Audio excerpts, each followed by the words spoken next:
Senator Costello, would you yield? Thank you, Senator Costello. Are you the new chair of the Health and Human Services budget? I'm the chair of this budget subcommittee, yes.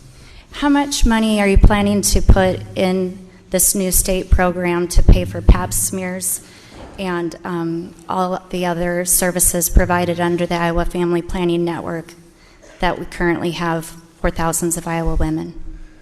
Okay, well, I don't know the exact number for just Pap smears.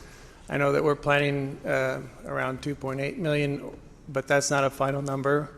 But that we'll make room for that in the budget. And how much do Iowa taxpayers currently pay for the program?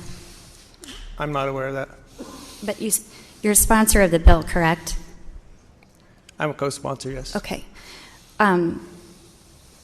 You could at least then explain the difference between a program that's federally funded right now with a program that will be fully on the backs of Iowa taxpayers.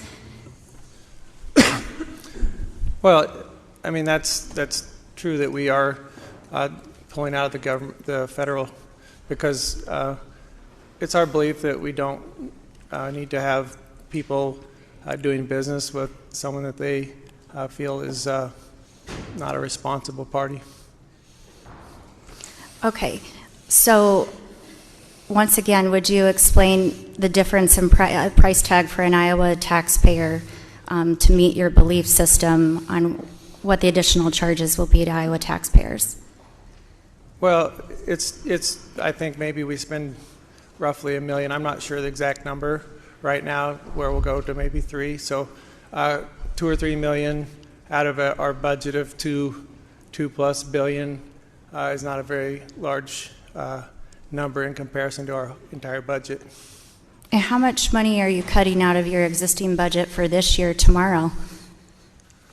I think it's around 23 million or so.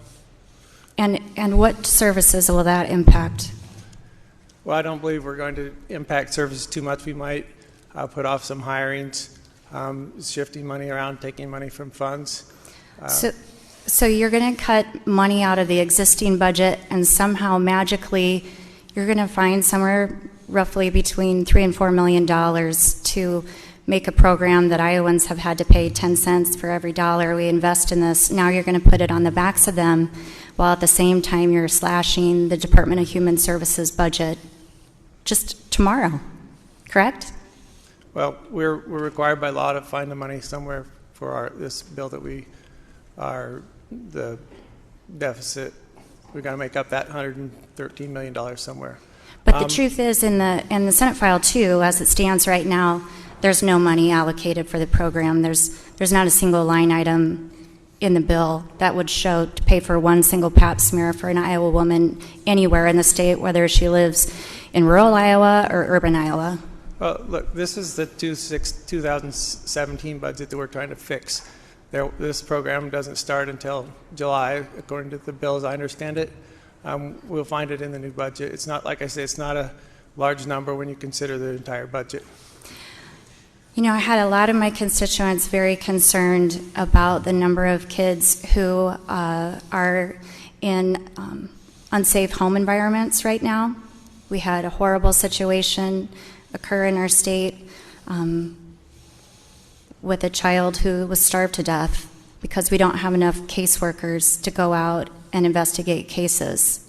And now you're telling me you're going to be able to take millions of dollars out of the DHS budget and force Iowa taxpayers to foot the entire bill for family planning services, giving up other services in your budget.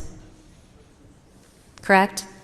Well, I would not characterize the unfortunate incident that happened as, I don't believe, is due to underfunding. I think it was irresponsibility or misjudgment rather than underfunding. But that's, a question we don't. Are you saying Director Palmer is not doing his job at the department?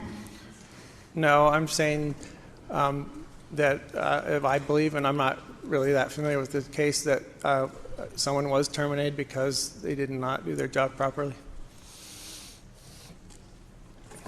That's my understanding.